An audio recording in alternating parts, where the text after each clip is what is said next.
న్యూజివీడు ప్రజాగలం సభలో టీడీపీ అధినేత చంద్రబాబు మాట్లాడుతున్నారు. లైవ్ చూద్దాం. ముందుకు పోయాను, దుర్మార్గుడు వచ్చాడు, 3 ముక్కలాటాడాడు, అమరావతిని సర్వనాశనం చేశాడు. దీనివల్ల ఇక్కడుండే ఆడబిడ్డలకు విజ్ఞప్తి చేస్తున్నా, యువతకు విజ్ఞప్తి చేస్తున్నా, అమరావతి వచ్చుంటే నూజివీడు నేరుగా అమరావతికి వెళ్ళి ఉద్యోగం చేసుకొని మీ ఇంటికి వచ్చేవాళ్ళు. అలాంటి అమరావతిని చెడగొట్టిన వ్యక్తి ఈ జగన్మోహన్ రెడ్డి. అందుకే నేను మిమ్మల్ని ఒకటే కోరుతున్నా, అమరావతి వచ్చుంటే ఔటర్ రింగ్ రోడ్డు నూజివీడు పక్కన పోయి ఇక్కడి నుంచి హనుమాన్ జంక్షన్ వరకు వెళ్ళేది. అలాంటి బ్రహ్మాండమైన ఔటర్ రింగ్ రోడ్డు రద్దు చేశాడు. చాలా ఇబ్బందులు పెట్టాడు మనల్ని.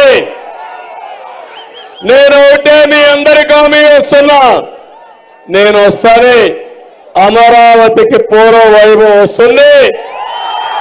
దానివల్ల నూజివీడుకి బ్రహ్మాండమైన అభివృద్ధి అయ్యి అమరావతిలో ఒక భాగంగా ఉంటుందని మీ అందరికీ హామీ ఇస్తున్నా.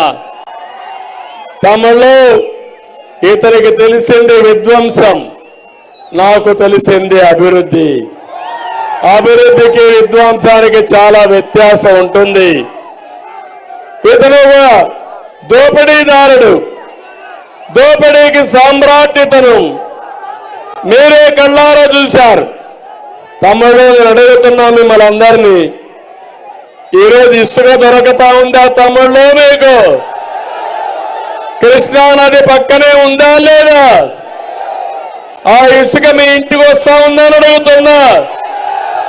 ఒకప్పుడు ట్రాక్టర్ 1000 రూపాయలు ఉంటే ఇప్పుడు ఎంత తమ్ముళ్ళు? 5,000 అవునా కాదా?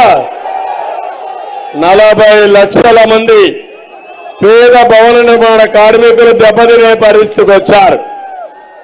అదే మరి తమ్ముళ్ళు, మందు బాబులు కూడా ఇక్కడ ఉంటారు కొంతమంది మా వాళ్ళు. నేనున్నప్పుడు క్వార్టర్ బాటిల్ 60 రూపాయలు అవునా కాదా? ఇప్పుడంతా క్వార్టర్ బాటిల్ 200, 140 రూపాయలు.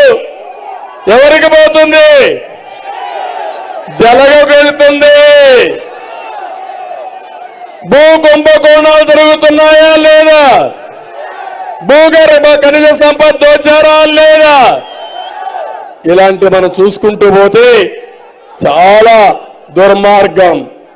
ఈరోజు జగన్మోహన్ రెడ్డి మాట్లాడుతున్నాడు, ఆయనేదో పేదవాళ్ళ పక్షం అంట. అవునా? పేదవాళ్ళ పక్షం ఆయన. పేదవాళ్ళని సర్వనాశనం చేసిన వ్యక్తి ఎవరు? ఎవరు? మాట్లాడితే క్లాస్ వార్ అంట. నేను చేసేది క్లాస్ వార్ కాదు, నేను చేసేది క్యాష్ వార్. రాష్ట్రంలో ఉండే డబ్బులంతా తాడేపల్లి కొంపకపోయింది. ఆ డబ్బులు మీది. జగన్మోహన్ రెడ్డికి ప్యాలెస్లు, మీకు మాత్రం పూరిల్లు, అది కూడా అగ్గిపెట్టి లాంటి ఇల్లు. ఏం తమ్ముళ్ళు, ఆ ఇంట్లో పడుకునే అవకాశం ఉందా? కాళ్ళు చాపి నివాస యోగ్యమా ఇల్లు? మంచం పడుతుందా ఇంట్లో? నీకు ఎన్ని బెడ్రూములు? ఒక్కొక్క ప్యాలెస్ లో 100 బెడ్రూములు. అంటే ఇది మీ తాత జాగీరు, నీకు మాత్రం ఉండాలా? నువ్వు పేదవాళ్ళ ప్రతినిధి, 100,000 కోట్ల రూపాయలు